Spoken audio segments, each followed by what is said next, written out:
Então, neste capítulo 3 de 1 Samuel, eu quero te começar perguntando para você o seguinte.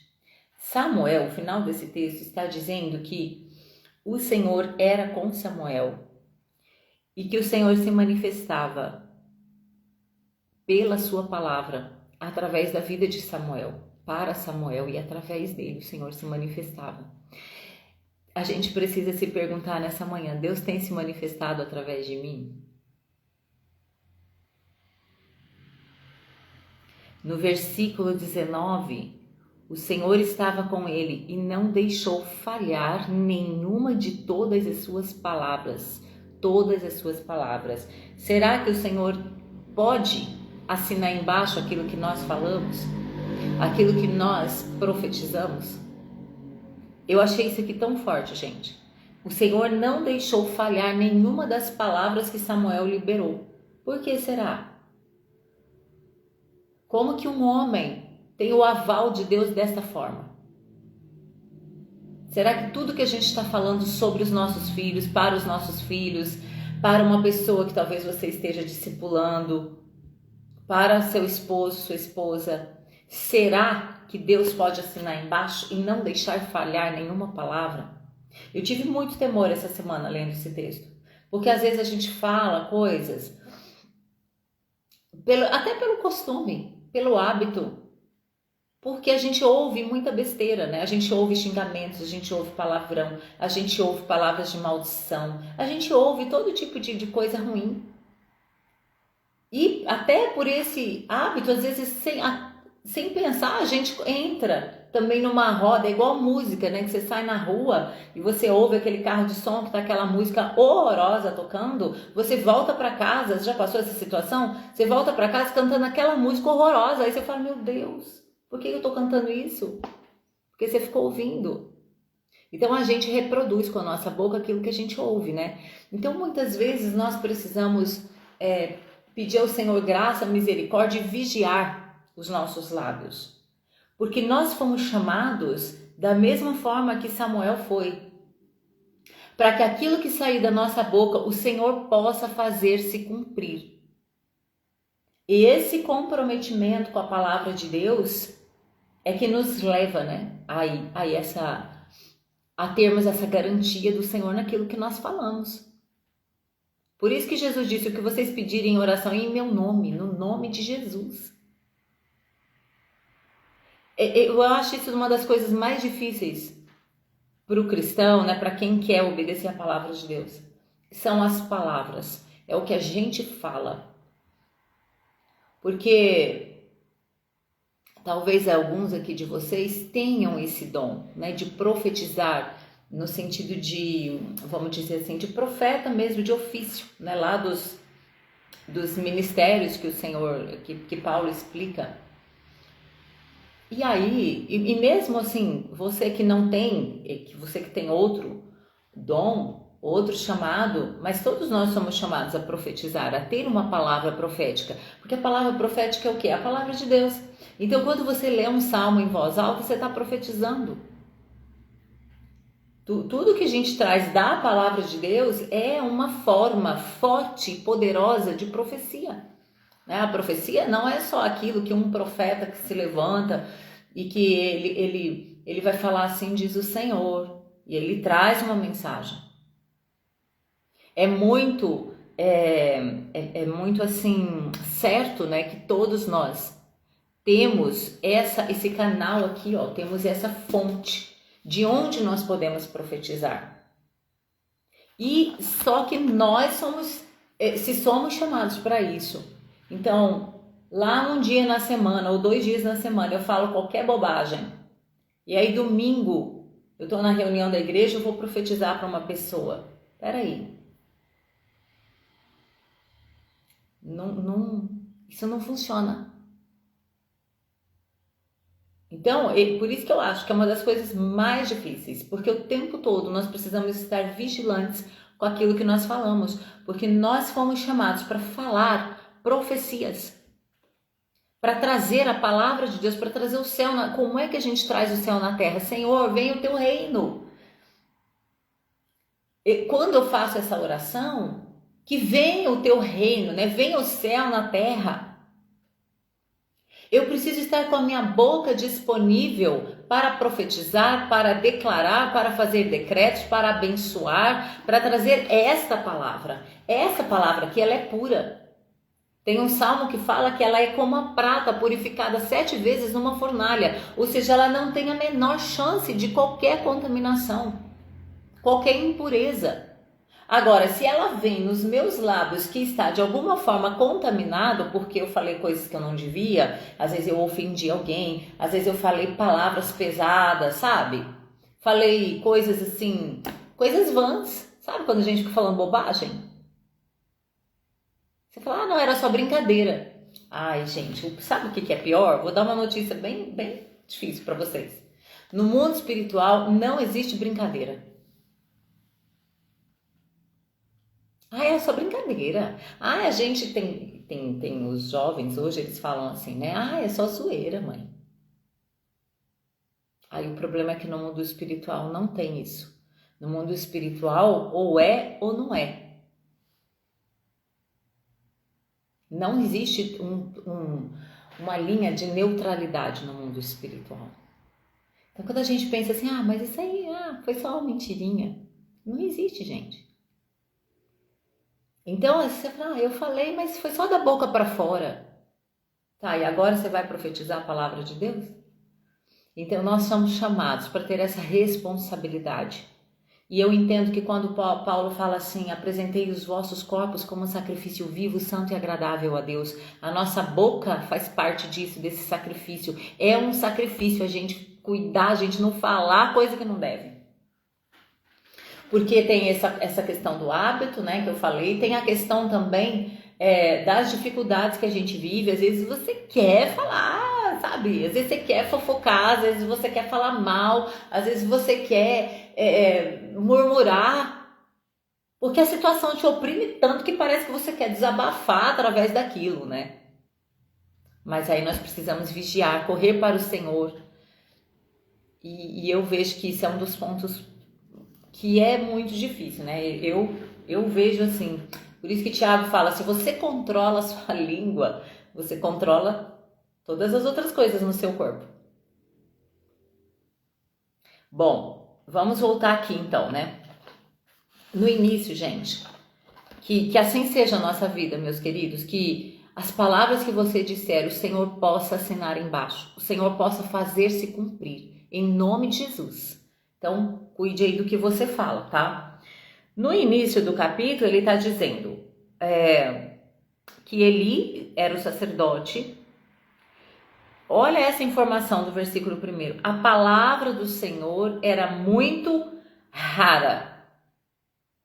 Então imagine o tanto de bobeira que se falava, tanto de coisa ruim, né, que era falado. A palavra do Senhor era muito rara e as visões não eram frequentes. É muito interessante que esse texto está ligando a palavra do Senhor com as visões. Você já orou assim, Senhor, abre meus olhos? Quem já fez essa oração? Abre meus olhos, Senhor. Mas a palavra do Senhor, ela está rara ou está frequente?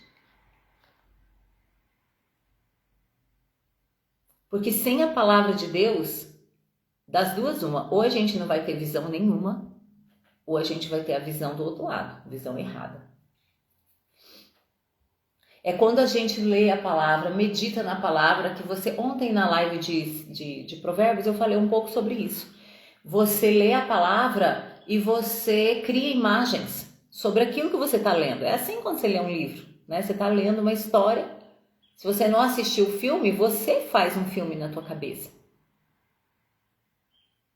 Então, quando nós lemos aqui que Ana, ela chorou diante do Senhor, ela derramou a sua alma diante do Senhor, naquele lugar do templo onde ela estava, com todos os detalhes que o texto traz. Você não criou uma imagem, uma visão de Ana ajoelhada, com a parede do templo assim, ou assado daquela cor, o sacerdote ali por perto? Você não criou uma imagem?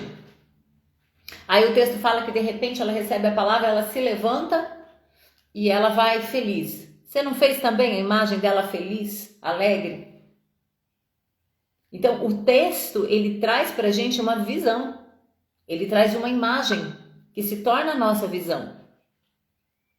Quando a gente lê, por exemplo, sobre os 3 amigos de Daniel que foram para a fornalha, aqueles 3 jovens, lá em Daniel capítulo 3, tem essa história. O rei tinha feito uma estátua e ele mandou que todos se ajoelhassem diante daquela estátua. E aqueles 3 jovens, eles tinham a lei de Deus no coração.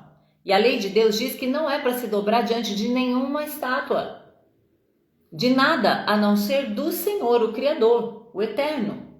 Eles tinham a lei firme no coração deles e eles fizeram um propósito de obedecer essa palavra, essa lei. E eles falaram: olha, rei, o senhor nos perdoe. Estou falando com as minhas palavras, né? O senhor me desculpe, mas eu não estou querendo te afrontar, não estou querendo te desrespeitar, mas nós não vamos adorar a sua imagem. Nós não vamos nos curvar diante disso. E aí o rei fica muito bravo e joga eles na fornalha de fogo, 3, amarrados. Daqui a pouco ele olha e vê 4 andando solto. E aí ele fica assim, né, estarrecido, fala: como assim? Nós jogamos essa fornalha que está 7 vezes mais aquecida, 3 amarrado, e agora tem 4 soltos, só que o 4º parece o filho dos deuses.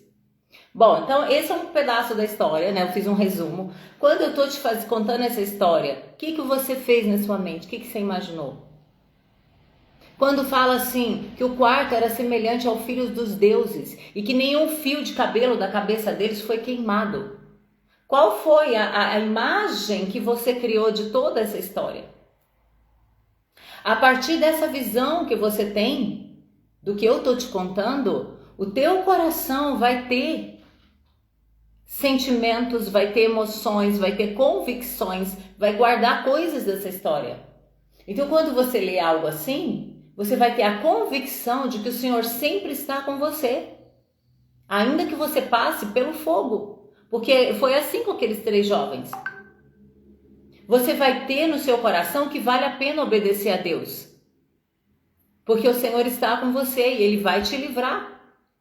Então, o que vai acontecer no seu coração? Você vai se encher de fé.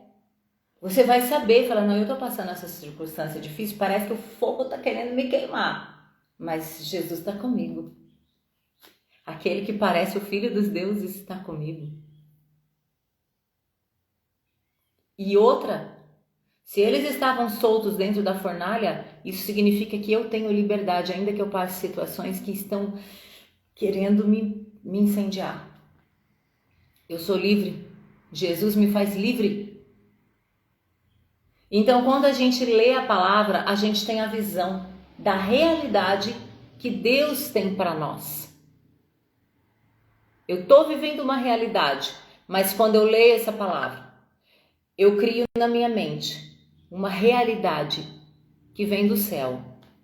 E é assim que a gente traz o céu na terra. Então, se não tem palavra, não tem visão. Aí a visão vai ser essa aí, que a gente olha e vê com os nossos olhos naturais. Tudo que está acontecendo. A palavra de Deus era rara. O versículo 2 diz que Eli, cujos olhos estavam enfraquecendo. Por que Eli estava com os olhos enfraquecidos? Será que era só porque ele estava com muita idade? Ou é porque não havia palavra e a visão dele enfraqueceu a ponto de dele não enxergar mais? Eli estava numa situação, aqui, gente, nesse período, a corrupção era muito grande. Por quê? Porque a corrupção, o pecado, a transgressão, a iniquidade, ela estava vindo do sacerdócio. A casa de Eli, os filhos de Eli eram sacerdotes com ele. E eles estavam desobedecendo a Deus de uma forma muito desonrosa. Eles estavam oferecendo algo diferente daquilo que o Senhor falou. E ainda tem alguns comentários quando a gente lê sobre isso, qual o pecado, né, esses jovens. E a gente vê outras coisas assim que eles estavam fazendo ali no altar. Eles estavam fazendo o contrário do que Deus havia deixado. E Eli estava só vendo aquela situação de pecado dos filhos e não corrigia. Só que ele era a autoridade, ele era o sacerdote e ele deveria corrigir. E quantas vezes a gente também prefere não corrigir alguém? Quantas vezes a gente prefere não corrigir os nossos filhos porque vai dar trabalho, porque vai entrar em embate? Quantas vezes? E a gente vai permitindo, a gente vai sendo permissivo com o pecado. E o pecado vai morando dentro da nossa casa. E o pecado vai morando ali ao lado. É pra gente pensar. Claro que a gente tem que ter sabedoria, né? Você tem que saber, às vezes, se é hora de falar, como falar. Às vezes tem coisas que não vai adiantar falar. Que aí você tem que orar primeiro e Deus te dá uma direção muito clara. Mas no geral, muitos de nós, a gente prefere assim, ai, né? Deixa, Deus vai tratar. Será que não estamos sendo negligentes? Porque quando João Batista vem, ele vem para preparar o caminho do Senhor. Ele veio como um profeta, preparando o caminho do Senhor. E qual é a mensagem de João Batista? Arrependei-vos. Aí ele olha para os líderes da época e fala assim, raça de víboras vocês são. Serpentes. Ele vai denunciando o pecado das pessoas. Ele veio para isso. Então nós precisamos refletir também. Será que nós não estamos sendo omissos? Principalmente se isso se refere aos nossos filhos, às vezes mesmo ao marido ou à mulher.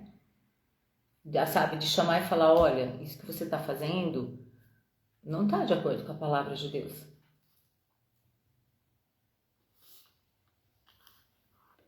Bom, aí essa era a situação, tá, gente? E uma coisa assim que eu queria também que a gente pudesse refletir.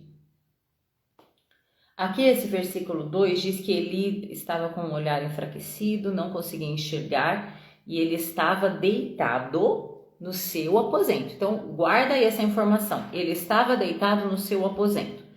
O versículo 3, a lâmpada de Deus ainda não havia se apagado e Samuel também estava deitado no templo do Senhor, onde estava a arca de Deus.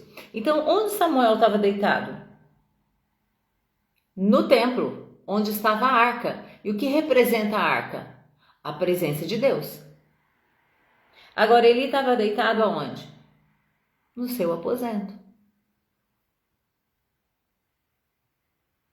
Então, se a gente olhar para o que isso simboliza, ele estava acariciando ele mesmo, o ego dele. Eli estava colocando ele na cama, gostosinha, fofinha. Mas Samuel não.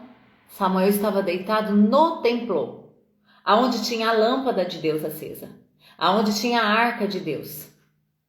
E nesse tempo aqui, aonde o Senhor falava? Neste lugar, no templo. Deus não falava no aposento de Eli. Deus falava no templo. Então Eli, na verdade, ele não estava comprometido com a voz do Senhor, com a palavra do Senhor. Ele estava comprometido com o conforto dele. Ele queria conforto para ele. Ele não queria estar lá no templo.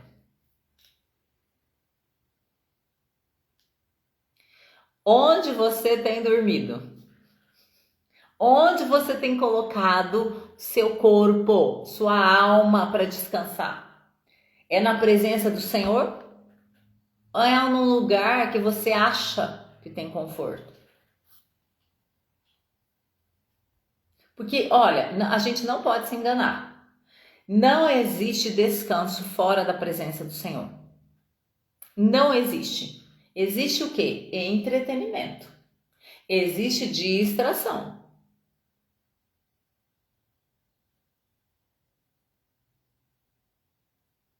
Você para e você está muito cansado. Aí você fala assim, eu vou descansar um pouco hoje, eu vou assistir um filme aqui. Geralmente os filmes que você vai ver só vai trazer mais, vai até trazer contaminação, dependendo do que você colocar para assistir. Você acha que a sua alma vai descansar? Não vai. Você só tá dando um tempinho distraindo a sua cabeça. Depois do filme, vai continuar a mesma coisa. E eu não tô falando aqui que você não pode assistir filme. Não é isso que eu tô falando, tá? Eu só tô falando que não resolve. O que vai resolver é a presença de Deus. O que resolve é o lugar da oração, como Ana fez, como a gente aprendeu. O que resolve mesmo, o que traz paz verdadeira, o que traz alegria plena. Peguei filme, gente, para dar um exemplo, né? Pode ser outras coisas aí qualquer. Mesmo até uma ótima viagem que a gente faz, vai descansar a mente, vai descansar o corpo, mas não resolve os problemas reais que a gente tem. O que resolve é a presença de Deus. E muitas vezes a gente precisa de uma viagem, a gente precisa de um tempinho ali, sem fazer nada. Para quê? Para descansar um pouco a mente, para parar.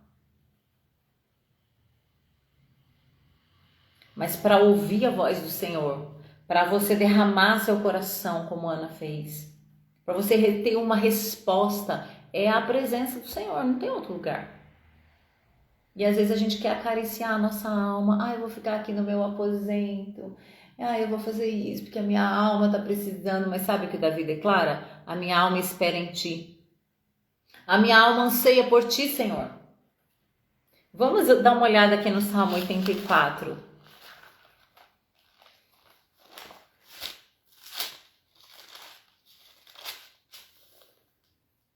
Salmo 84 fala assim: ó Senhor dos exércitos, como os teus tabernáculos são amáveis. Eu acho que esse salmo é de Davi, tá, gente? Não fala, mas eu acho que é dele. Minha alma suspira, a minha alma suspira e desfalece pelos átrios do Senhor. Meu coração e meu corpo clamam pelo Deus vivo. Olha só isso aqui é a chave para nós. Meu coração, ou seja, o centro das minhas vontades, dos meus desejos, meu espírito e minha alma clamam pelo Deus vivo, mas o meu corpo também clama pelo Deus vivo. Então a gente não pode se enganar que qualquer distração vai trazer o que a nossa alma precisa. Junto aos teus altares, até o pardal encontrou casa e a andorinha ninho para si, onde possa proteger seus filhos. Ó Senhor dos exércitos, meu rei e meu Deus, bem-aventurados que habitam em tua casa. E ele vai falando sobre isso. Gente, aqui está falando o seguinte, a minha alma, ela suspira pelos teus átrios. No versículo 3 fala de que junto aos altares do Senhor, até mesmo as aves, o pardal e a andorinha, eles encontram ninho, eles encontram o que? Proteção para criar os seus filhotes. Quando o salmista coloca isso, átrio era um lugar do templo, porque o tabernáculo, né, e depois o templo, era assim, tinha 3 partes. Uma parte era o átrio. Depois tinha o lugar santo e o lugar santíssimo. O átrio era a parte assim de entrada, era como um pátio aberto. E ali nesse pátio chamado átrio ficava o altar do sacrifício e a pia para ser lavado, fazer todo o cerimonial do sacrifício. E a pessoa que chegava ali para adorar a Deus com o seu sacrifício era neste lugar. Todos podiam chegar no átrio. Depois do átrio, o segundo compartimento, aí havia uma porta, porque era um lugar fechado, chamado santo. Lugar santo. Ali tinham outros objetos. Tinha a mesa com os pães, tinha o candelabro com as lâmpadas acesas. tinha o azeite da unção. Esse era o lugar santo. E depois tinha um terceiro lugar, onde ficava a arca do Senhor. E ali Deus se manifestava. E neste lugar santo dos santos só podia entrar o sacerdote uma vez ao ano. E se ele entrasse com algum tipo de impureza, algum pecado, ele morria. Por quê? Porque a glória de Deus era muito forte naquele lugar. Então ele precisava ter todo um cerimonial de purificação para entrar naquele lugar. Mas voltando ao átrio, o salmista está dizendo: a minha alma, ela anseia pelos teus átrios, ela tem prazer nos teus átrios. O que tinha no átrio? Altar, sacrifício. E tudo no tabernáculo aponta para o Senhor Jesus. O Senhor Jesus é o sacrifício. Então, o que a gente encontra no átrio? A cruz. É o lugar onde nós olhamos para Jesus na cruz, morto pelos nossos pecados, ferido pelas nossas transgressões. E é o lugar onde a gente recebe a salvação, onde a gente recebe o perdão. Então o salmista está dizendo: a minha alma tem prazer em estar nos teus atos, eu tenho prazer em contemplar a tua salvação. É um lugar de altar. Só que quando a gente entende a cruz, né? Tem uma música linda, gente, muito antiga. Eu acho que talvez só umas 2 pessoas aqui vão conhecer. É lindo, é assim, ó. Quão amáveis são os teus tabernáculos, Senhor dos exércitos. A minha alma suspira e desfalece nos teus átrios. O pardal encontrou casa e a andorinha ninho para si. Eu encontrei teus altares, Senhor, Rei meu e Deus meu. Eu encontrei teus altares, Senhor, Rei meu e Deus meu. Então, o cantor, ele fez a partir desse, o compositor, ele fez a partir desse Salmo 84. Eu encontrei teus altares. Então, quando nós encontramos os altares do Senhor, pronto, nossa alma encontra sossego. É a cruz. Aí, quando a gente entende a cruz, quando a gente recebe Jesus, Jesus fala assim: carregue a sua cruz. E Paulo vai falar assim: estou crucificado com Cristo. Então, a nossa alma desejar pelos atos do Senhor é receber essa salvação, mas é também eu colocar o meu corpo como um sacrifício vivo, santo e agradável a Deus. O que é isso? É fazer morrer a minha velha natureza todos os dias. É eu oferecer como sacrifício a Deus os meus desejos, vontades. E permitir que Ele nasça em mim. Isso é um novo nascimento. Então, os átrios do Senhor é este lugar. E mais embaixo nesse salmo ele fala assim: mais vale um dia nos teus átrios do que um monte de dias fora da tua presença. Por quê? Porque é no átrio de Deus que nós encontramos salvação, que nós encontramos perdão dos nossos pecados, que nós encontramos redenção, que a nossa vida ela é transformada. É neste lugar que nós nascemos de novo e a vida de Cristo nasce em nós. Se a nossa vida não for colocada no altar, Cristo não tem como nascer em nós. Lá em Efésios, o capítulo 2. Gente, vocês estão... Tá tudo bem? Vocês estão acompanhando? Falem aí, tá? Pode interromper. Ó, Efésios, o capítulo 2.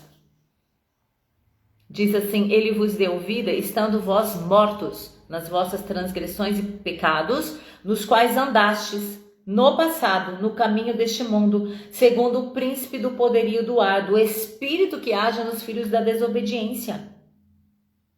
entre os quais todos nós andávamos seguindo os desejos carnais, fazendo a vontade da carne e da mente, e éramos por natureza filhos da ira, assim como os demais. Essa era a nossa condição. Mas Deus, que é rico em misericórdia pelo imenso amor com que nos amou, estando nós ainda mortos em nossos pecados, deu-nos vida juntamente com Cristo.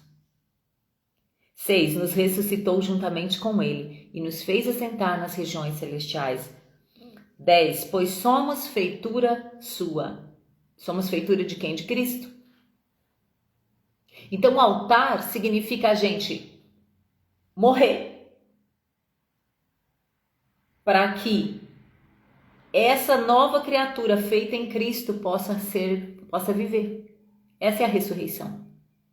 Somos ressuscitados com Cristo. Então, quando o salmista está falando, eu amo os teus átrios, Senhor, é isso que ele está dizendo.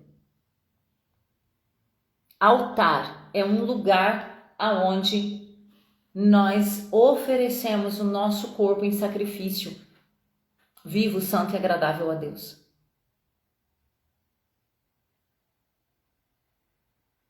Eli colocava o corpo dele no aposento,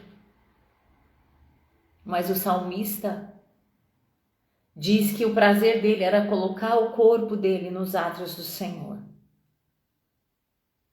Por isso que ele teve essa sentença. E agora Samuel, ele estava no lugar certo. Ele estava no lugar da arca de Deus, aonde Deus se manifestava, aonde a voz de Deus se manifestava. E por isso por que ele não ouviu a voz de Deus? Porque ele estava lá no aposento dele, ele não estava no lugar da arca. E a gente não pode querer descansar, querer dormir mesmo, sabe? Dormir quando você vai dormir à noite. Não durma fora da presença de Deus. Não queira dormir só no seu aposento de descanso da sua alma, acariciando, fazendo a vontade da sua alma, sabe? Não. Durma na presença de Deus. No lugar onde tem a lâmpada acesa.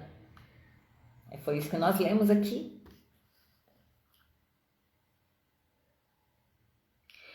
Gente, é nesses altares do Senhor que o salmista está dizendo, né? Aqui não fala exatamente desse jeito, a música fala, eu encontrei teus altares. É neste lugar que nós encontramos descanso no Senhor. É quando a gente entrega as nossas vontades.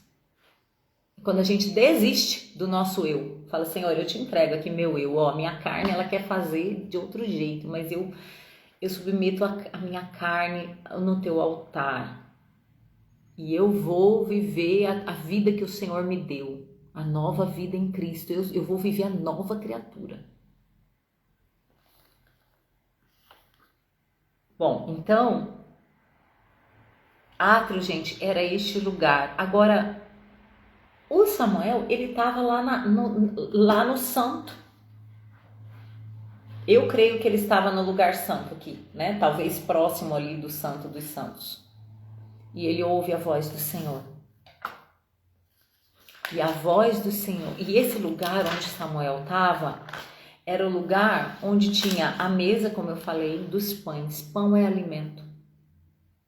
Então no átrio você recebe Jesus. Você tem o perdão dos seus pecados. O sangue é derramado no átrio, gente. Ali era feito o sacrifício, o animal era morto, o sangue derramado, aquelas coisa toda do sacrifício. E o sacrifício, ele não é bonito. Faz sujeira. É sangue que espirra para aqui, sangue que espirra para lá. É animal sendo morto. Imagina os gritos dos animais. Imagine, gente, a situação do átrio. É esse lugar. E a cruz é isso. O Isaías disse que a cruz era feia. Que Jesus na cruz, ele foi humilhado. E não havia nenhuma beleza nele para que a gente quisesse tê-lo. Porque ele estava ferido, cheio de pecado, cheio de dor, desfigurado. Foi traspassado. Isso é uma visão bonita? Não é. Mas é o caminho. É o caminho, porque quando ele ressuscita num corpo de glória. E aí, nós olhamos para ele. E a gente canta assim, quão formoso és, Rei do universo. Porque aí João vê Jesus ressuscitado e diz que os olhos dele eram como chamas de fogo. É uma luz que nunca se apaga, que alcança o nosso coração. Então agora a gente, depois do átrio, a gente entra nesse lugar onde tem a mesa, onde tem o alimento, o pão vivo. E o pão vivo que desceu do céu é Jesus. Por isso que ele multiplicou pães e peixes, porque ele é o pão. E era isso que ele queria ensinar para as pessoas. Olha, eu sou o pão da vida. Se alimentem de mim. Se alimentem da minha palavra. Pão é a palavra, gente. Jesus falou assim para o Satanás, para o diabo. Nem só de pão o homem vai viver, mas da palavra. Então, nesse lugar santo, nós encontramos a palavra de Deus. E a palavra é o que nos santifica. Então, o átrio, você foi perdoado, você recebeu a salvação, você vem como está, e Jesus te recebe. Aí, do átrio para este lugar santo, existe uma porta, que é o próprio Cristo. E você entra nesse lugar santo. E nesse lugar santo você é alimentado pela palavra, pela vida dele. Por isso nós celebramos a ceia. Você é alimentado. Tem o candelabro também. Não dá para entrar muito aqui, gente, especificar cada coisa, né? Mais uma visão geral para a gente compreender este lugar que Samuel estava. O candelabro é o lugar das lâmpadas. A luz acesa. A lâmpada do Senhor. Fala de luz, fala também da palavra, mas fala do Espírito de Deus. É a luz que nos guia. E Jesus disse, eu sou a luz do mundo. Aí em outro momento ele fala assim, vocês são a luz. Por quê? Porque nós entramos no lugar santo. Ele já estava, quando ele fala isso para os discípulos, ele já estava visualizando o depois da cruz. Que depois do átrio tem o lugar santo, onde nós somos alimentados e onde nós temos o pão, onde a gente se torna essa luz. E tinha também o altar de incenso. Então aqui não é o altar do sacrifício. Aqui é o altar do incenso. O que é isso?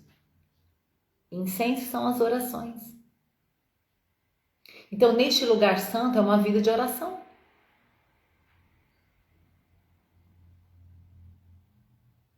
É uma vida de palavra, é uma vida de oração. Vocês estão entendendo? É neste lugar aí, daí para o lugar santo que Samuel estava. Enquanto Eli estava lá nos aposentos dele, longe desse lugar. É onde, gente, nós intercedemos, nós aprendemos a interceder. É um lugar de intercessão. Neste lugar santo eram os sacerdotes que entravam. Lugar de oração, lugar de intercessão. Incenso ao Senhor. Como está o seu altar de incenso?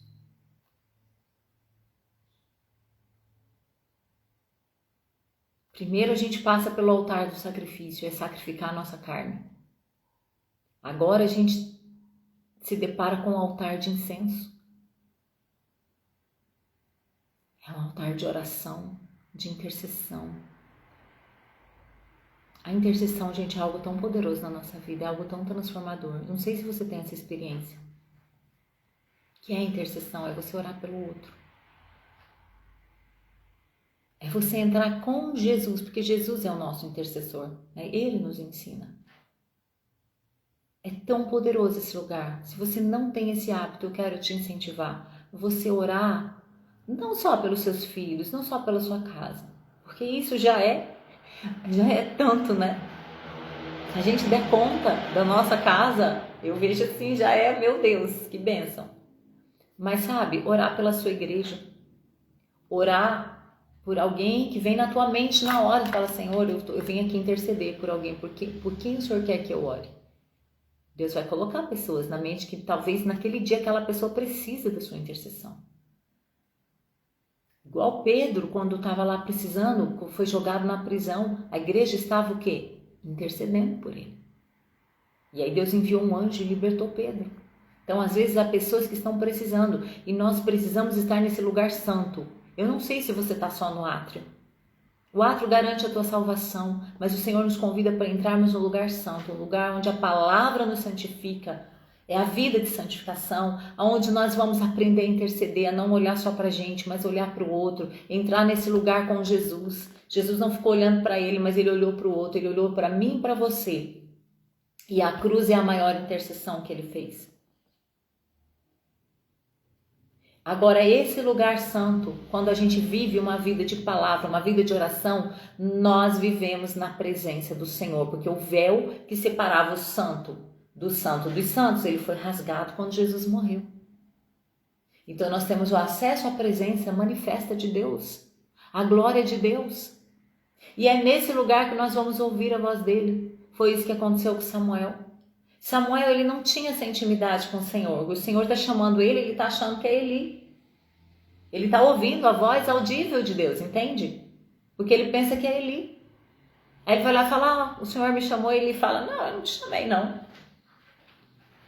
E de novo, até que Eli falou, peraí, é o Senhor que está te chamando, Samuel. E aí orientou ele, como ele responder. E assim aconteceu.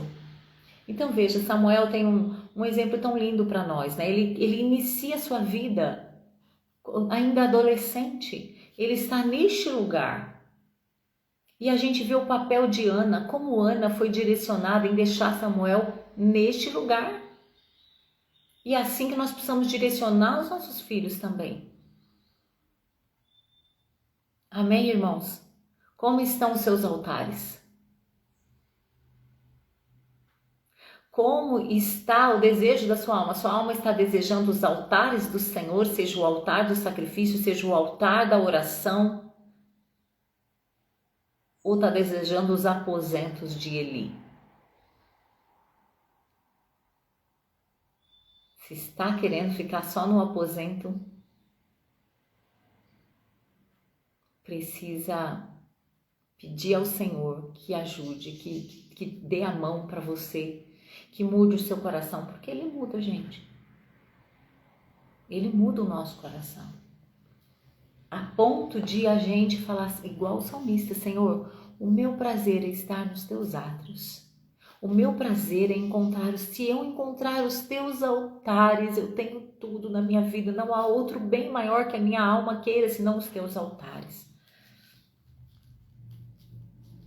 É tão interessante esse salmo que ele fala, né, que as aves, elas encontraram, e os animais nos ensinam tanto. Se a gente olhasse mais para os animais, para a natureza, nós entenderíamos muito mais.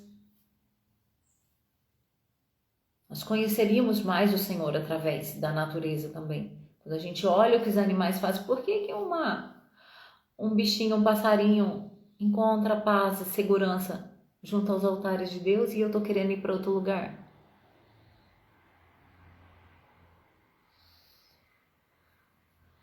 Amém? Como estão seus altares? Onde é o seu aposento? É no quarto de Eli ou é no templo?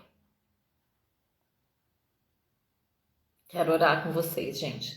Senhor, Tu és o nosso Deus. Mas nós aprendemos a Te chamar de Pai. Obrigada, Pai, por esta palavra. Obrigada, Senhor, pelos altares Teus. Obrigada pelo altar que Jesus Cristo levantou, eterno, que nunca poderá ser desfeito. Obrigada, Senhor. Obrigada pela cruz. Obrigada pelo sangue derramado. Senhor, a nossa alma deseja este lugar da cruz, de estar ali, redimidos, restaurados, perdoados. É isso que a nossa alma precisa, Pai. Mas nós queremos também adentrar no lugar onde tem o altar do incenso, onde nós possamos ter uma vida de santificação para a honra e glória do Teu nome. Onde nós possamos, Senhor, olhar para o Teu reino, fazer avançar o Teu reino, através da Tua palavra nos santificando, através de nós também levando a Tua palavra para santificar outros, através da intercessão. Senhor, nós queremos adentrar sem nenhum impedimento, o Santo dos Santos, porque a tua palavra diz que o véu do templo se rasgou e a partir desse momento a tua glória, a tua presença, ela é completamente disponível através de Jesus Cristo. Por favor, Pai, não nos deixe viver em outro lugar senão na tua presença, senão neste lugar onde tem pão, onde tem luz, onde tem a tua presença, Pai. Perdoa-nos, Senhor, todas as vezes que nós desejamos outras coisas para satisfazer a nossa alma. Perdoa-nos, Senhor, quando nós queremos transformar as coisas que são passageiras, que são terrenas, em ídolos, em algo tão importante como se fosse o teu altar. Perdoa-nos, Senhor, e ensina-nos a cada dia a sacrificarmos o nosso eu, o nosso ego, e a permitirmos que o Cristo vivo se manifeste dentro de nós, através de nós. Guia-nos pelo teu Espírito, Senhor, na tua perfeita vontade, que nós possamos cumprir a tua palavra que Paulo escreveu. Oferecei os vossos corpos como sacrifício vivo, santo e agradável a Deus, que é o vosso culto racional, e não vos conformeis com este mundo, mas renovai-vos pela transformação do vosso entendimento. Oh, Senhor, que assim seja a nossa vida, Pai. Que cada um aqui seja fortalecido hoje pelo Senhor. Ajuda-nos, Pai. Se é preciso alguma correção, seja com os nossos filhos, às vezes é com uma pessoa próxima, um amigo que nós podemos corrigir. Que o Senhor nos enche do teu amor, porque a tua palavra diz que sem amor não adianta nada. Que nós tenhamos sabedoria e amor para corrigir. Dá-nos a tua graça, Senhor. Reveste-nos, Pai. Fortalece-nos. Cada um que está neste grupo, fortalece, Senhor. Reveste do teu poder. Em nome de Jesus, Senhor. Amém. Amém, gente.